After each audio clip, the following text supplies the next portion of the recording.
Hi all, എല്ലാവർക്കും നിഹാരത്തിൻ്റെ പുതിയൊരു വീഡിയോയിലേക്ക് സ്വാഗതം. നമ്മുടെ അടുക്കളയിലുള്ള ഈ ഒരു സാധനം മാത്രം മതി നമ്മുടെ റോസാ ചെടികളിൽ നിറയെ പൂക്കളുണ്ടാവാൻ. എൻ്റെ റോസാ ചെടികളിൽ ചെയ്തു നോക്കി 100% സക്സസ് ആയിട്ട് എനിക്ക് അടിപൊളി റിസൾട്ട് കിട്ടിയ ടിപ്സാണ് ഞാനിന്ന് ഷെയർ ചെയ്യുന്നത്. ഇപ്പോൾ നല്ല മഴയല്ലേ, ഈ മഴയ്ക്ക് ശേഷം നമ്മുടെ റോസാ ചെടികൾക്ക് കൊടുക്കേണ്ട കെയറിങ്, അതായത് നമ്മുടെ റോസ് ചെടികൾ പൊതുവേ ഒരു അസിഡിക് മണ്ണ് ഇഷ്ടപ്പെടുന്നവയാണ്. അപ്പം മണ്ണിൻ്റെ pH ക്രമീകരിക്കൽ, അതുപോലെ കീടബാധയ്ക്കെതിരെ അടിപൊളി പെസ്റ്റിസൈഡിൻ്റെ നിർമ്മാണം, നിറയെ പൂമൊട്ടുകൾ ഉണ്ടാവാനും നല്ല പൂക്കൾ ഉണ്ടാവാനും അതുപോലെ തന്നെ പ്ലാന്റ് നല്ല ഹെൽത്തി ആയിട്ട് വളരാനുമുള്ള അടിപൊളി ഒരു വളത്തിൻ്റെ നിർമ്മാണവുമാണ് നമ്മുടെ ഇന്നത്തെ വീഡിയോ. നിങ്ങൾക്ക് ഈ വീഡിയോ ഇഷ്ടമായാൽ വീഡിയോ ലൈക്ക് ചെയ്യാനും ഇനിയും ഇതുപോലെയുള്ള ഗാർഡനിങ് ടിപ്സുകൾക്കും വീഡിയോസിനുമായി ചാനൽ സബ്സ്ക്രൈബ് ചെയ്യാനും അതുപോലെ പ്ലാന്റ്സിനെ ഇഷ്ടപ്പെടുന്ന നിങ്ങളുടെ ഫ്രണ്ട്സിനൊക്കെ ഈ വീഡിയോ ഷെയർ ചെയ്യാനും മറക്കല്ലേ. നമുക്ക് വീഡിയോയിലേക്ക് പോകാം. റോസാ ചെടികൾ നിറയെ പൂക്കളുണ്ടാവാൻ ശ്രദ്ധിക്കേണ്ട ചില കാര്യങ്ങളുണ്ട്. ഫസ്റ്റ് കാര്യമെന്ന് പറഞ്ഞാൽ ഡയറക്റ്റ് ആയിട്ടുള്ള സൺലൈറ്റ് ആണ്. ഒരു 6-7 മണിക്കൂറെങ്കിലും നല്ലതുപോലെ സൂര്യപ്രകാശം കിട്ടുകയാണെങ്കിൽ നല്ല പോലെ പൂവിടും നമ്മുടെ റോസ. അതുപോലെ ശരിയായിട്ടുള്ള മഞ്ഞ നിറത്തിലൊക്കെ ഉള്ള ഇലകളും കീടബാധയുള്ള ഇലകൾ, അതുപോലെ തന്നെ നമ്മുടെ പൊഴിഞ്ഞു പോയി ഉണങ്ങിയ മുട്ടുകൾ, ഇതെല്ലാം കട്ട് ചെയ്ത് കൊടുക്കണം. ഒരു 45 ദിവസത്തിന് ഇടവേളകളിൽ നമ്മൾ റോസ പ്രൂൺ ചെയ്ത് കൊടുക്കണം. ഈ ചെടി കണ്ടോ, ഉണങ്ങി കമ്പ് പോലായ നമ്മുടെ റോസാ ചെടികളാണെങ്കിലും നമുക്ക് നല്ലതുപോലെ നമുക്ക് വിശ്വസിക്കാൻ പറ്റാത്ത രീതിയിൽ നല്ല ആരോഗ്യത്തോടെയും നിറയെ പൂമൊട്ടുകൾ ഉണ്ടാകാനുമായിട്ട് നമ്മുടെ അടുക്കളയിലുള്ള വിനാഗിരി മാത്രം മതി. അതെങ്ങനെ ഉപയോഗിക്കണമെന്നും അതെങ്ങനെ ഉപയോഗിച്ചാലാണ് മാക്സിമം റിസൾട്ട് കിട്ടുക എന്നുള്ളത് നമ്മളുടെ വീഡിയോയിലുണ്ട്. അത് വീഡിയോ സ്കിപ്പ് ചെയ്യാതെ മുഴുവനായിട്ടും കാണാൻ ശ്രമിക്കണം. ഇത് കണ്ടോ, എൻ്റെ റോസാ ചെടിയാണ്, തീരെ ആരോഗ്യമില്ലാത്ത ചെടിക്ക്. അതിൻ്റെ ഇലകളെല്ലാം പോയി കമ്പാണെ ഉണങ്ങി ഒരു ഉണക്കക്കമ്പ് പോലെയായിരുന്നു. ആ റോസാ ചെടിയുടെ ഓരോ ഘട്ടത്തിലുള്ള മാറ്റമാണ് ഈ കാണിക്കുന്നത്. ഇപ്പം നിങ്ങളിത് കണ്ടോണേ, എൻ്റെ അതേ റോസാ ചെടിയാണ് ഈ കാണുന്നത്. നിങ്ങളൊന്ന് നോക്കിക്കേ, എന്ത് ഹെൽത്തി ആയി നോക്കിക്കേ. ആ റോസാ ചെടി തന്നെ, അതിൻ്റെ ഉണങ്ങി കമ്പൊക്കെ വന്ന ചെടിയാണ്. അത് ഞാൻ നേരത്തെ പറഞ്ഞതുപോലെ തന്നെ ചെയ്ത ഒരേ ഒരു കാര്യം, നല്ലതുപോലെ പ്രൂൺ ചെയ്ത് ഡീപ്പായിട്ട് തന്നെ പ്രൂൺ ചെയ്ത് കൊടുത്തു. റോസാ ചെടികൾ കട്ട് ചെയ്ത് കൊടുക്കുമ്പോൾ തന്നെ പുതിയ തളിരിലകൾ വരികയും നല്ലപോലെ ചെടി നല്ല ഹെൽത്തി ആയിട്ട് വളരാൻ തുടങ്ങും. ഇതുപോലെയുള്ള ഉണങ്ങിയ പൂമൊട്ടുകളൊക്കെ ഉണ്ടെങ്കിൽ അത് അപ്പം തന്നെ കട്ട് ചെയ്ത് കൊടുക്കണം. അതുപോലെ തന്നെ മഞ്ഞ ഇലകൾ, അതുപോലെ തന്നെ എന്തെങ്കിലും അസുഖങ്ങളൊക്കെ വന്നിട്ടുള്ള ഇലകളൊക്കെ ഉണ്ട്, അതെല്ലാം കട്ട് ചെയ്ത് കൊടുക്കണം. ഇതിന് ശേഷം വേണം നമ്മുടെ ചെടികൾക്ക് ആവശ്യമായിട്ടുള്ള വളവും ഒക്കെ നമ്മൾ കൊടുക്കാൻ. ഒരു 45 ദിവസമൊക്കെ കൂടുമ്പോൾ നമുക്കിങ്ങനെ റോസാ ചെടികൾ പ്രൂൺ ചെയ്ത് കൊടുക്കാം. പ്രൂണിങ് മുഖേന എനർജി പുതിയ മുട്ടുകളിലേക്ക് പോകും. അപ്പം നിറയെ മുട്ടുകൾ ഉണ്ടാവാനും നല്ലപോലെ പൂക്കൾ ഉണ്ടാവാനും ഒക്കെ ഇത് സഹായിക്കും. ഇപ്പോൾ മഴക്കാലമാണ്. ഈ മഴക്കാലത്ത് നമ്മുടെ ചെടികളിൽ പൊതുവെ കീടബാധ കൂടുതലായിരിക്കും. റോസാ ചെടികളിലും മുഞ്ഞയും അതുപോലെയുള്ള ഒത്തിരി രോഗങ്ങൾ ഉണ്ടാവാനുള്ള സാധ്യതയുണ്ട്. ഫംഗൽ ഇൻഫെക്ഷൻസും ഒക്കെ വരാനുള്ള സാധ്യതയുണ്ട്. ഈ രോഗങ്ങളെല്ലാം തുരത്താനായിട്ട് നമുക്ക് ചെയ്യാൻ പറ്റുന്ന ഒരു കാര്യമെന്ന് പറയുന്നത് വേപ്പെണ്ണ എമൽഷനാണ്. അതെങ്ങനെ നിർമ്മിക്കാമെന്ന് ഞാൻ പറഞ്ഞു തരാം. നമ്മുടെ 5 ml വേപ്പെണ്ണയും അതുപോലെ തന്നെ 5 ml നമ്മുടെ വിമ്മോ നമ്മുടെ ഷാമ്പോ എന്ത് വേണേലും എടുക്കാം. അതും കൂടി ആഡ് ചെയ്ത് ഇത് എടുക്കേണ്ടത് 1 ലിറ്റർ വെള്ളത്തിലേക്കാണ്. 1 ലിറ്റർ വെള്ളത്തിലേക്ക് ഇത് എടുത്തതിന് ശേഷം നമുക്കിത് സ്പ്രേ ചെയ്ത് കൊടുക്കാം. 2 ആഴ്ച കൂടുമ്പോൾ സ്പ്രേ ചെയ്ത് കൊടുക്കാം. രോഗമുണ്ടെങ്കിൽ നമ്മൾ അടുപ്പിച്ച് സ്പ്രേ ചെയ്ത് കൊടുക്കുന്നതാണ് നല്ലത്. അല്ലെങ്കിൽ നമുക്ക് ആഴ്ചയിൽ ഇത് സ്പ്രേ ചെയ്യുവാണെങ്കിൽ ഒരു അസുഖങ്ങളും വരാതിരിക്കാൻ ഇത് സഹായിക്കും.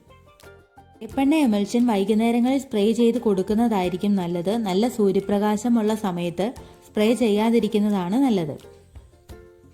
ഈ ഭാഗം നിങ്ങൾ സ്കിപ്പ് ചെയ്യാതെ കാണണം. ഇവിടെ ഞാനൊരു അടിപൊളി ടിപ്പ് പറഞ്ഞു തരുന്നുണ്ട്. മഴക്കാലമാണ്, നമ്മുടെ ചെടികളുടെ ചുവട്ടിലൊക്കെ നിറയെ കളകളൊക്കെ കാണും. അതെല്ലാം പറിച്ചു മാറ്റിയതിന് ശേഷം വേണം നമ്മൾ വളങ്ങളെല്ലാം ഉപയോഗിക്കാൻ. ഇവിടെ ഞാൻ ചെയ്യുന്നത് നമ്മുടെ അടുക്കളയിലുള്ള വിനാഗിരി ഉപയോഗിച്ച ഒരു അടിപൊളി ടിപ്പാണ്. മഴക്കാലമാകുമ്പോൾ നമ്മുടെ മണ്ണിൻ്റെ pH മാറും. അത് നമ്മൾ ക്രമീകരിക്കാൻ വേണ്ടിയിട്ടാണ് നമ്മൾ ഈ ടിപ്പ് ഇവിടെ യൂസ് ചെയ്യുന്നത്. അതിനായിട്ട് ഞാനിവിടെ എടുത്തിരിക്കുന്നത് 1 ലിറ്റർ വെള്ളമാണ്. ഈ 1 ലിറ്റർ വെള്ളത്തിലേക്ക് 1 സ്പൂൺ വിനാഗിരി, നമ്മൾ അടുക്കളയിൽ ഉപയോഗിക്കുന്ന വിനാഗിരി ഇല്ലേ, അത് 1 സ്പൂൺ ആഡ് ചെയ്ത് കൊടുക്കണം. എന്നിട്ട് നല്ലപോലെ മിക്സ് ചെയ്തിട്ട് നമ്മുടെ ചെടിയുടെ ചുവട്ടിലേക്ക് നമുക്ക് ഇത് ഒഴിച്ചു കൊടുക്കാം. റോസ് നല്ല ഹെൽത്തിയായി വളരാനും അതുപോലെ നിറയെ പൂക്കൾ ഉണ്ടാവാനും അതിന് യോജിച്ച മണ്ണിൻ്റെ pH എന്ന് പറയുന്നത് 6 to 6.5 ആണ്. ചെറുതായ അസിഡിക് ഇഷ്ടപ്പെടുന്ന ഒരു ചെടിയാണ് നമ്മുടെ റോസ്. അപ്പം അതിൻ്റെ pH ക്രമീകരിക്കാൻ വേണ്ടിയിട്ടാണ് നമ്മൾ ഈ വിനാഗിരി ആഡ് ചെയ്ത വെള്ളം ഡൈലൂട്ട് ചെയ്ത് നമ്മൾ കൊടുത്തു. ഈ ഒരു ടിപ്പാണ് എൻ്റെ റോസാ പ്ലാന്റ് നല്ല ഹെൽത്തി ആയിട്ട് വളരാൻ സഹായിച്ചത്. എന്തായാലും നിങ്ങൾ ഈ ടിപ്പ് ഒന്ന് ട്രൈ ചെയ്ത് നോക്കണേ. റിസൾട്ട് എന്താണെന്നുള്ളത് കമൻറ്റിൽ ചെയ്യണേ. ഇനി ഞാൻ കാണിക്കാൻ പോകുന്നത് നമ്മുടെ റോസ് പ്ലാന്റുള്ളൊരു അടിപൊളി ഫെർട്ടിലൈസറാണ്. അതായത് ഈ മഴക്കാലത്ത് നമ്മുടെ റോസ് ചെടികൾക്ക് പൊതുവേ കീടബാധയൊന്നും ഉണ്ടാവാതിരിക്കാനും അതുപോലെ ഫംഗൽ ഇൻഫെക്ഷൻസ് ഒന്നും ഉണ്ടാവാതിരിക്കാനൊക്കെ സഹായിക്കുന്ന നല്ലതുപോലെ ഫ്ലവർ ഉണ്ടാവാൻ സഹായിക്കുന്ന ഒരു അടിപൊളി വളത്തിൻ്റെ റെസിപ്പിയാണ്. ഫ്ലവറിംഗ് ബൂസ്റ്ററായിട്ടുള്ള ഈ വളം നിർമ്മിക്കാൻ വേണ്ടി ഞാനിവിടെ എടുത്തിരിക്കുന്നത് എല്ലുപൊടി, വേപ്പിൻ പിണ്ണാക്ക്, ചാണകപ്പൊടി. ഇത് മൂന്നും കലർന്നതാണ് ഞാനിവിടെ വളമായിട്ട് റോസിന് കൊടുക്കുന്നത്. നമ്മൾ ഈ വിനാഗിരി ചേർത്ത വെള്ളം ഉണ്ടല്ലോ, അത് ഒഴിച്ചു കൊടുത്തതിന് ശേഷം ഒരു 2 ആഴ്ച കഴിയുമ്പം ഈ വളം ഒന്ന് കൊടുത്താൽ മതി. നമ്മുടെ ചെടി നല്ല അടിപൊളിയായിട്ട് വളരും, അതുപോലെ തന്നെ നല്ല പോലെ പൂക്കളുണ്ടാവും. ഇതുവരെ പൂക്കളൊന്നും ഇല്ലാതെ നമ്മുടെ ചെടി ഉണങ്ങിക്കരിഞ്ഞിരുന്ന ചെടിയാണേലും നമ്മളിതൊന്ന് ചെയ്ത് നോക്കിക്കേ, അടിപൊളിയായിട്ട് നിങ്ങൾക്ക് റിസൾട്ട് കിട്ടും. നിങ്ങൾക്ക് കിട്ടിയിട്ടുണ്ട്, അങ്ങനെ ചെയ്ത് നോക്കിയിട്ട് നിങ്ങൾക്ക് റിസൾട്ട് കിട്ടണം ഉറപ്പായിട്ട് നിങ്ങൾ വന്ന് കമൻറ്റ് ചെയ്യണേ. മറ്റുള്ളവർക്കും അതൊരു സഹായമാകുമല്ലോ. ഞാനിത് ചെയ്ത് നോക്കിയിട്ട് എനിക്ക് നല്ലപോലെ റിസൾട്ട് കിട്ടി. എനിക്കങ്ങ് സന്തോഷമായി. നമ്മുടെ പ്ലാന്റ് സത്യമായിട്ട് പ്ലാന്റ് അങ്ങ് ഉണങ്ങി ഒരു കോലമായി കഴിഞ്ഞപ്പോൾ എനിക്കങ്ങ് ഭയങ്കര വിഷമമായിരുന്നു. എനിക്ക് ഒത്തിരി റോസിൻ്റെ കളക്ഷനൊന്നുമില്ല, എനിക്ക് ഒത്തിരി അഡീനിയം പ്ലാന്റ്സിൻ്റെ കളക്ഷനുണ്ട്, പക്ഷേ റോസ് എനിക്ക് കുറവാണ്. അപ്പം എൻ്റെ പ്ലാന്റ് തീരെ പോയി കഴിഞ്ഞപ്പോൾ എനിക്ക് ഭയങ്കര വിഷമമായിരുന്നു.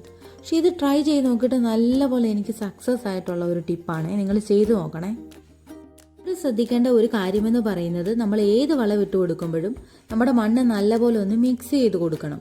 ഇല്ലെങ്കിൽ നമ്മുടെ വേരിന് അത് പെട്ടെന്ന് വലിച്ചെടുക്കാൻ പറ്റത്തില്ല. നല്ലപോലെ മിക്സ് ചെയ്ത് കൊടുക്കുകയാണെങ്കിൽ തറഞ്ഞു കിടക്കുന്ന മണ്ണാണ്, നല്ലപോലെ ഒന്ന് മണ്ണൊക്കെ ഒന്ന് ഇളക്കിയിട്ട് വളവും കൂട്ടി ചേർത്ത് ഇട്ട് കൊടുക്കുകയാണെങ്കിൽ നമ്മുടെ വേരുകൾക്ക് പെട്ടെന്ന് അത് വലിച്ചെടുക്കാൻ പറ്റും. നമ്മളിപ്പോൾ ഇട്ട് കൊടുത്ത വേപ്പിൻ പിണ്ണാക്കാണേലും ബോൺമീൽ ആണെങ്കിലും സ്ലോ റിലീസിംഗ് ആയിട്ടുള്ള ഫെർട്ടിലൈസേഴ്സ് ആണ്. അതുകൊണ്ട് എന്തായാലും നമ്മൾ വെള്ളം ഒഴിച്ചു കൊടുക്കണം. കണ്ടിന്യൂസ് ആയിട്ട് 3 ദിവസം നമ്മൾ വെള്ളം ഒഴിച്ചു കൊടുക്കണം. രാസവളമാണെങ്കിൽ പ്രത്യേകിച്ചും 3 ദിവസം നമ്മൾ വെള്ളങ്ങൾ ഒഴിച്ചു കൊടുക്കണം. പിന്നെ ഞാൻ റോസിൻ്റെ കെയറിങ്ങിൽ പറയാൻ പോകുന്ന ഒരു പ്രോ ടിപ്പാണ്, നാച്ചുറലായി മണ്ണിൻ്റെ pH ക്രമീകരിക്കാനും നിറയെ പൂക്കൾ ഉണ്ടാവാനുമായിട്ടുള്ള 2 വളങ്ങൾ. ഒന്ന് പഴത്തൊലി നമ്മൾ 3 ദിവസം പുളിപ്പിച്ചിട്ട വെള്ളവും അതുപോലെ തേയിലക്കൊത്തിട്ട് നമ്മൾ പുളിപ്പിച്ച വെള്ളവും കൂടി ഒഴിച്ചു കൊടുക്കുകയാണെങ്കിൽ അടിപൊളിയായിട്ട് പൂക്കളുണ്ടാവും. ആഴ്ചയിൽ ഒരിക്കലും നിങ്ങളിത് ചെയ്താൽ മതി. ഇപ്പം മഴ സമയമാണ്, ഇപ്പം കൊടുക്കണ്ട, മഴയൊക്കെ ഒന്ന് മാറിക്കഴിഞ്ഞിട്ട് ഈ വളങ്ങളൊക്കെ കൊടുക്കുകയാണ്. ഞാൻ ഈ പറഞ്ഞ ടിപ്പുകളെല്ലാം നിങ്ങൾ നല്ലതുപോലെ നമ്മുടെ റോസ് പ്ലാന്റിൻ്റെ കെയറിങ്ങിൽ ഉൾപ്പെടുത്തുകയാണെങ്കിൽ അടിപൊളിയായിട്ട് നമുക്ക് നല്ല പോലെ പൂക്കളുണ്ടാവും. ഇലകളെല്ലാം കൊഴിഞ്ഞ് ഉണക്ക കമ്പ് പോലെ നിന്നത് എൻ്റെ റോസാ ചെടിയിൽ ഞാൻ ഇത് കണ്ടോ, ഇതുപോലെ നിറയെ മുട്ടുകളും ഹെൽത്തി പ്ലാന്റും ആകാൻ സഹായിച്ച ടിപ്സുകളാണ് ഞാൻ ഇന്നത്തെ വീഡിയോയിൽ ഷെയർ ചെയ്തത്. നിങ്ങളിത് ട്രൈ ചെയ്ത് നോക്ക്, നമ്മുടെ റോസാ ചെടി നല്ല മാറ്റം ഉണ്ടാകും. ഈ വീഡിയോ ഇഷ്ടമായാൽ വീഡിയോ ലൈക്ക് ചെയ്യാനും അതുപോലെ ഇനിയും ഇതുപോലെയുള്ള ഗാർഡനിങ് ടിപ്സുകൾക്കായി ചാനൽ സബ്സ്ക്രൈബ് ചെയ്യാനും നിങ്ങളുടെ അഭിപ്രായങ്ങൾ കമൻറ്റ് ചെയ്യാനും മറക്കല്ലേ. Thanks for watching.